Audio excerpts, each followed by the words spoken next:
আবাসিকীকরণ করতে হবে। 2, প্রথম বর্ষের প্রথম দিন থেকেই আবাসন নিশ্চিত করতে হবে। 3, মেয়েদের হল সংখ্যা বাড়াতে হবে। 4, নতুন হল নির্মাণের আগে অবধি যাদের আবাসন সমস্যা আছে ক্লাস শুরুর আগে তাদের আবাসন ব্যবস্থা নিশ্চিত করতে হবে এবং 7 দিনের মধ্যে দৃশ্যমান পদক্ষেপ নিতে হবে। সুতরাং আমি বলতে চাই যে ঢাকা বিশ্ববিদ্যালয়ের শতভাগ আবাসিকীকরণের যে দাবিটা আমরা উত্থাপন করেছি এটা শতভাগ যৌক্তিক এবং এটা অবশ্যই আমাদেরকে সবাইকে এ নিয়ে কথা বলতে হবে, আলোচনা করতে হবে এবং এই দাবি যাতে খুব দ্রুত সময়ের মধ্যে আমরা পূরণ করতে পারি এই লক্ষ্যে আমাদের কাজ করতে হবে। ধন্যবাদ। ঢাকা বিশ্ববিদ্যালয়ের যে কো-কারিকুলার অ্যাক্টিভিটিস গুলো সেইগুলো সাধারণত একাডেমিক টাইমের বাইরে হয়, যেমন হলগুলোতে যে কার্যক্রমগুলো হয় ডিবেটিং ক্লাব কিংবা কুইজ ক্লাব, এইগুলো কার্যক্রম সাধারণত রাত 10টার পরে হয়, কিন্তু মেয়েদের হলগুলোতে মুভমেন্ট রাত 10টার পরে বন্ধ হয়ে যায়।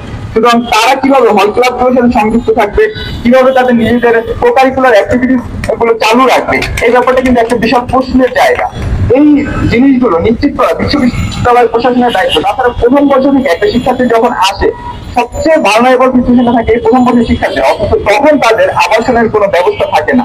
এই জিনিসটা অত্যন্ত দুঃখজনক। সুতরাং আজকে যে 6 দফা দেওয়া হয়েছে এই 6 দফার সাথে সম্পূর্ণ একাত্মতা পোষণ করা ভিন্ন। বিশ্ববিদ্যালয়ের কোনো শিক্ষার্থীর কোনো গতান্তর নাই বলে আমি মনে করছি এবং আমি মনে করছি বিশ্ববিদ্যালয় প্রশাসন বিশেষ করে ভিসি মহোদয় থেকে শুরু করে যারা দায়িত্বশীল পর্যায়ে রয়েছেন তারা দ্রুতই এ ব্যাপারে নজর দিবেন এবং দ্রুত একটা এই যে আজকের যে দাবি এই দাবি একদিন আপনাদের দাবিতে পরিণত হবে, যে কোনো ভাবে আপনারাও এর স্টেক হোল্ডার হবেন, আপনাদের ভাই বোন কিংবা পরবর্তী প্রজন্ম কিংবা আপনাদের কোনো আত্মীয় স্বজন, আপনাদের কোনো জুনিয়র, তাদেরও একই ধরনের দাবি আসতে পারে। সুতরাং এই জুলাই বিপ্লবের পরে যদি এই সমস্যার সমাধান না হয় তাহলে আর কখনোই এটা হবে কিনা কিংবা কবে নাগাদ যেটা হবে সেটা অনেকটাই বেশি অনিশ্চিত হয়ে পড়ে বলে আমি মনে করি এবং এখানে যারা রয়েছেন তারা মনে করে এবং ঢাকা বিশ্ববিদ্যালয়ের প্রতিটা শিক্ষার্থী মনে করে। আবাসিক হয়ে আমি এই জায়গায় দাঁড়ানোর অন্যতম কারণ হচ্ছে অনাবাসিক শিক্ষার্থীদের যে অসুবিধাগুলো রয়েছে, তারা যে সুবিধা বঞ্চিত হচ্ছে বিভিন্ন জায়গা থেকে, সেই বিষয়গুলো আমি বুঝতেছি আমি যখন তাদের সাথে কম্পারিজন করি।